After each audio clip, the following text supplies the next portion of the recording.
There's one Dragon Ball game that, no matter where you look, is all but universally accepted as the best Dragon Ball game of all time. And with the recent release of tons of gameplay footage of the upcoming Sparking Zero, I couldn't think of a better time to hop back into this classic 2007 title. If you clicked on this video, you already know where we're going with this one. Dragon Ball Z Budokai Tenkaichi 3, otherwise known as Dragon Ball Z Sparking Meteor. So you may be asking, why is now a good time to hop back into this classic?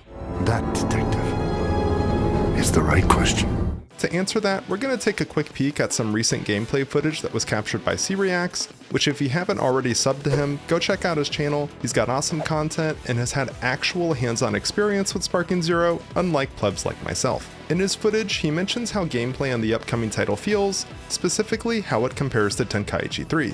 In just his second ever Sparking Zero match, Dayon goes into a tried and true bread and butter combo from Tenkaichi 3 and finds that it translates over and executes in almost exactly the same manner. Again, in a follow-up match, we see the same thing. A go-to combo translates over again, this time while playing as Golden Frieza. Prior to the reveal of all the footage from Summer Games Fest, there was speculation on how Sparking Zero's gameplay was going to feel. I know personally, I was wondering if it was going to be more reminiscent of the older Tenkaichi titles or the slightly more recent Raging Blast. But now, the question's been answered. If you want to prepare for Sparking Zero, look no further. Tenkaichi 3 is the game you need to be playing.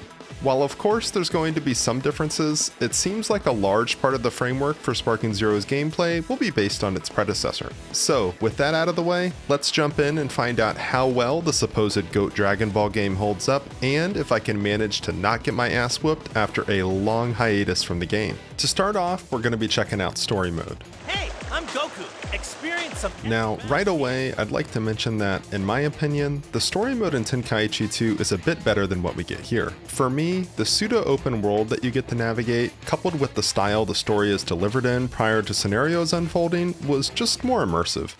Though it seemed Baby was finally defeated, it was a short-lived victory, as his power quickly regenerated. But with help from his friends, Goku was able to achieve the ultimate Super Saiyan 4 transformation. Powered up to the max, Goku and Baby confronted each other for the final battle. Well, is this what you wanted to see? Tenkaichi 3's story mode isn't terrible by any stretch of the imagination, but personally, I preferred the past entry's take on it. However, if you're the type of person who just wants to cut straight to the action, you might actually like this story mode better. Instead of the open world-like map you have to travel around in Tenkaichi 2, here story scenarios are accessed directly from a set of menus. Each story arc has its own selection, and contained within are the individual parts of the sagas. All the arcs and the entire mode was much shorter than I remembered. The major events are covered as you progress through the story of Dragon Ball Z, but a lot of the bigger fights, instead of being dragged out across multiple missions like past games, are condensed down to just one. We don't stop at the end of Z though. There's a special saga that contains stories from the DBZ movies, GT is covered, starting with the Baby Saga, and we even get OG Dragon Ball and a What If saga. The story is presented by having the narrator give a sort of overview of the current situation via a bit of scrolling text, and the rest is shown within the actual game engine. Typically, scenarios will start with characters facing off against one another, there will be some voice-acted dialogue pertaining to the situation, and then a battle will commence. Depending on the fight, there may be 1, 2, or more interruptions that occur as new characters swap in and out, transformations occur, or dialogue takes place between the characters. There's some notable exclusions from the story, like the absence of the Ultimate Gohan vs Super Buu fight, but regardless, going through it for the first time in over a decade was super nostalgic, a ton of fun, and, at least at first, surprisingly challenging. Even on normal difficulty, if you haven't touched the game in a while and are a bit rusty, you might just find your ass getting slapped around by Raditz, but hey, do what I did, just take it like a champ. I think you'll be surprised by how much of it all comes back to you in just a few hours of playtime. Which yeah, as I was playing through all the sagas, finding Dragon Balls, and unlocking characters, the game's mechanics started coming back to me. I'd forgotten just how damn fun it was. The game really gives you the freedom to use and create combos of all kinds, and you're rewarded for actually learning how certain strings interact with one another. Sure, you can just smash square and you'll get a decent amount of damage that also includes a cool little vanishing attack at the end, But learning how and when to mix in triangle inputs to your combo strings and what to follow them up with is worth it, trust me. Want to mix your opponent with an overhead or a sweeping low kick? Or how about going in for a grab or a burst of ki blast mid combo to really throw him off?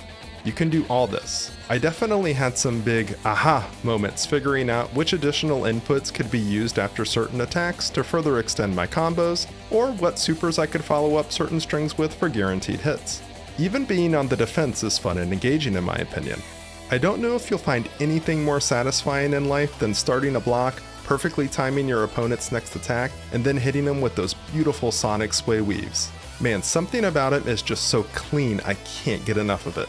Learning the game's mechanics feels rewarding, and that normal difficulty Raditz that might have slightly made me his bitch back in the beginning, shit, he'd be lucky to lay a finger on me now. Skill progression like this is what makes a game like Tenkaichi 3 so addictive and fun to pick up, and it's why, even long after you've beaten everything the game has to offer, you find yourself returning to it, just to feel that rush of combat. To top it all off, the game has a huge roster of over 150 characters, including transformations with varying fighting styles, so you can always switch things up. Let me tell you, after coming off playing Raging Blast 1 for the past couple weeks, this felt so much more in-depth. Don't get me wrong, I had an absolute great time with Raging Blast 1, but Tenkaichi 3 is just on a whole nother level when it comes to combat mechanics. Gameplay here is absolutely top notch and honestly, even better than I remembered. Experimenting with all the different supers, ultimates, and mid-fight transformations, it was all just icing on the cake to the already great combat. Throw in the ability to further customize characters with the item shop and Evolution Z, additional game modes like Ultimate Battle and Dragon World Tour, which is this game's take on the World Tournament mode, which even further add to the game's replayability, and you've got yourself a hell of a Dragon Ball game. Oh, and before we move on, I just gotta mention Super Saiyan 4 Goku. Man, I absolutely love using this character in this game. There's just something about that 10 times Kamehameha's red color that's so satisfying for me. And of course, he's got the iconic Dragon Fist ultimate. I got you!